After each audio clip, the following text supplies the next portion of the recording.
Heir. I was born into a dynasty, a family of great wealth, matched only by our power true, if I do say so myself.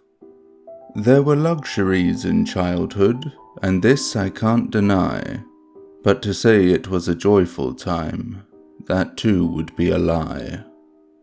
My brothers, sisters, cousins too, were firmly regimented, to ensure we had it in us that our reign would be cemented. After many hard-fought years, and with my father no longer able, I rose to take his seat at the head of the family table. I admit it has its challenges, despite how I'd been prepared, but I like to think my forebearers would be proud of how I'd fared. We've never been so wealthy, and our influence does soar. I've grown our shadow greater than it ever has before. I look back upon these years of trials and tribulations, and raise a glass to our success in quiet congratulations. So I've been thinking of my legacy, and what I'll leave behind, and who I think I'd leave it to. A successor I must find. I've many true relations who could undertake this task, if I were but to call them forth, and then just simply ask. But I think the most effective way was to give a little test, one my line has always done. Sometimes the older ways are best. Quite recently I summoned them, so that I may have a word, that the way to choose who's next in line, we shall have to thin the herd. I caught all their reactions, which was really quite the sight. Some looked thrown, others scared, and some had sheer delight. They all set about to work, plans of sinister design, and separating sheep from goats to find the next in line. My own children have been doing well. That's my eldest son and daughter, who quickly cornered several lambs and led them to the slaughter. My sister too was quick to act and cull the weaker lot. Her offspring do their mother proud and give it all they've got. My cousins, well to my surprise, were eager for the trial, more bloodthirsty initiative than I've seen in quite a while. Perhaps I should have set more rules. I don't wish to feel bereft. They work so hard that by the end, I may have no relations left. Finding those who challenge them as they lay in their beds, striking quick and ruthlessly, and bringing back their heads. Some may find these methods cruel, and how could I let this be? To which I'd say that it's no less that my father asked of me. I know it all sounds harsh, but I have relatives to spare. This will go on till I can say that I finally have an heir.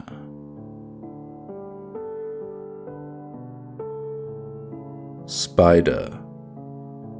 I have never been a fan of those little 8-legged bugs, always lurking on the ceiling or scurrying across the rugs. I don't like anything about them. They are such unsightly things, and even just discussing them, ugh, that really stings. Their nasty little bodies, which always seem to grow into inconvenient sizes, as if they want to be on show. Those creepy little eyes, beady black and staring. I can always feel them on me until my last nerve is wearing. And the worst part of them all, the thing I truly hate, is their gangly, freakish legs. That I cannot understate. So as you can imagine, I just was not best pleased when one found its way inside my home, and what peace I had, it seized. It was just a diddy thing back then, like a coin upon my palm, but even its mere presence here I felt was doing harm. I don't really like to kill them, I hate cleaning up the mess. True, I don't even like dead ones, that I'm happy to confess. I tried to chase it out, but the crafty little blight scampered down into the basement and hid safely out of sight. I tried looking for it everywhere, this thing was such a pain, until one day I went downstairs and saw it once again. I was headed to the chest freezer. When I reached the basement floor, I saw something that made me stop. It was the open freezer door. I moved in close so as to see a chest of mostly eaten food. A sharp and sudden fright I felt had killed my better mood. Was there an intruder? I think that would have been preferred, when as I turned back to the stairs, I stopped without having said a word. Beneath the climbing staircase was a shape that made me fear. About the size of a small dog was the spider, that was clear. I found the courage to get out, but as I was ascending, I had no way of knowing that this was far from ending. I called exterminators, but as soon as they'd go below, I heard their screams crawl up the stairs, then into silence they would go. It learned to open up the door, and would just show itself around, growing larger with each meal. Its legs made a drumming sound. I saw it in my room once. At night I heard it creep. It watched me from a darkened space as I pretended hard to sleep. I think it just gets hungry, so if I feed it now and then, maybe it will leave me be, although I couldn't tell you when. This will be the status quo. I will be its provider, and see it growing larger still. That damn unsightly spider. Calm. I'm a pretty nice person, and I think most would agree. Perhaps that sounds a bit stuck up, but surely we all try to be. It's good to be thought fond of, and make a good impression. So should your name come up at all, there'll be a kind expression. I keep my garden tidy, and my household is the same, so when I'm having visitors, I'll not be put to shame. I volunteer for this and that, like to clear our streets of litter, or sweeping leaves when fall sets in, when the weather's cold and bitter. When the town needs extra hands for our annual festivities, I make myself available to help set up and the activities. There's always people knocking when they need an extra hand. I do my best to help them out with whatever they have planned. I'm not too prone to melancholy, although Titanic makes me cry. And I'm outgoing, yes always, not really all that shy. I try to wear a smile when I'm on business or in town. I like to think it lifts the moods of any feeling down. Jealousy is not my thing, nor has it ever been. I can say with pride and happiness that never once I've caused a scene.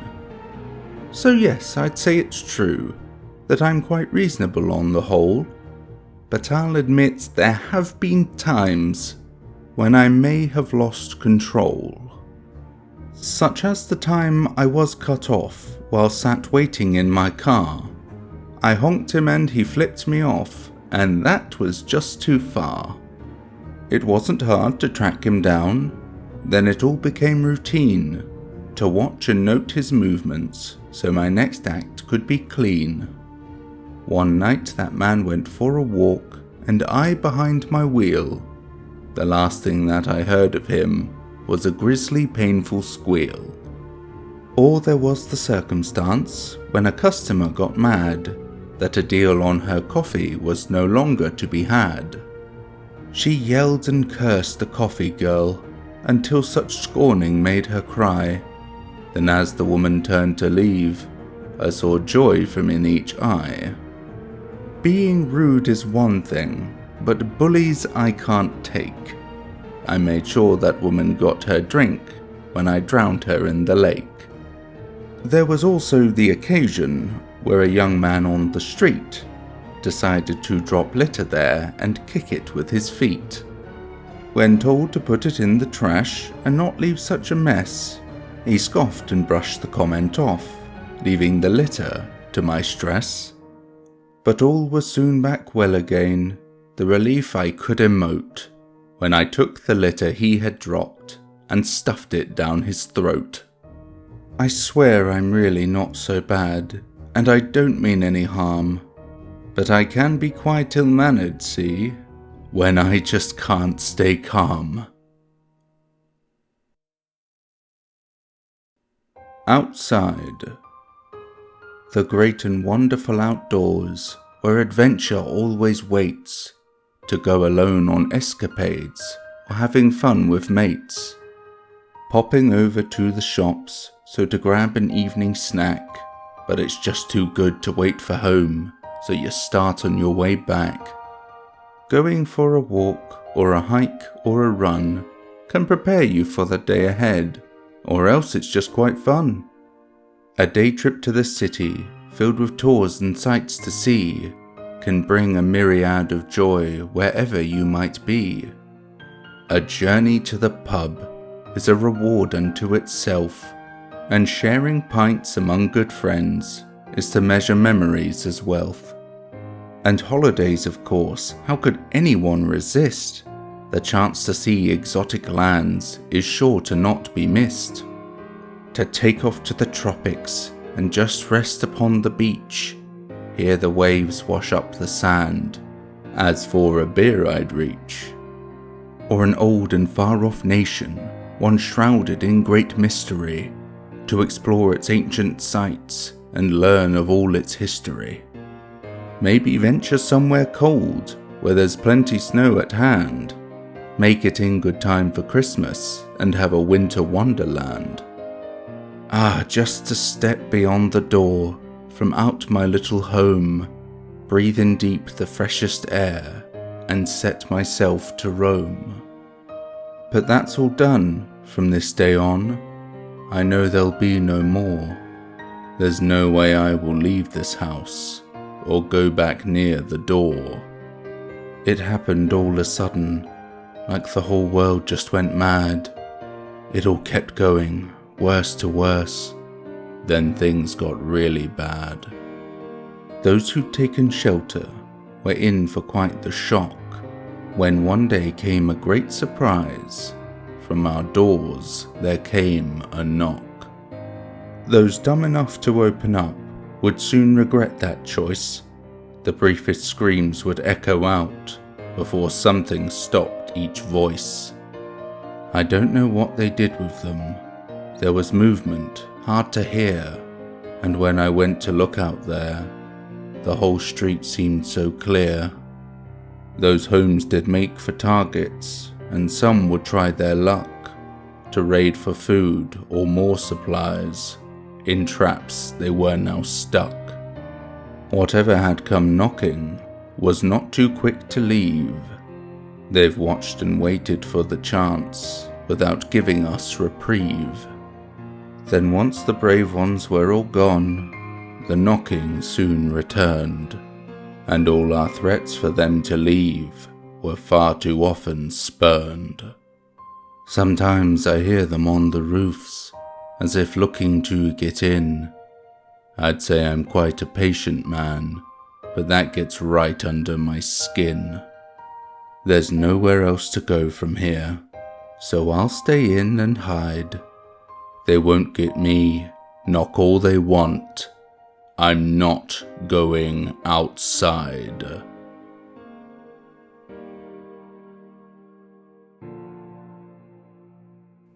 Good day, I'm Jar19 and thank you for listening. So, what did you think of 4 random Creepypasta poems, Volume 8? What did you think of the words chosen?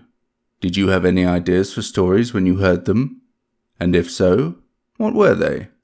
I'd love to read about your ideas. I hope that you enjoyed today's video.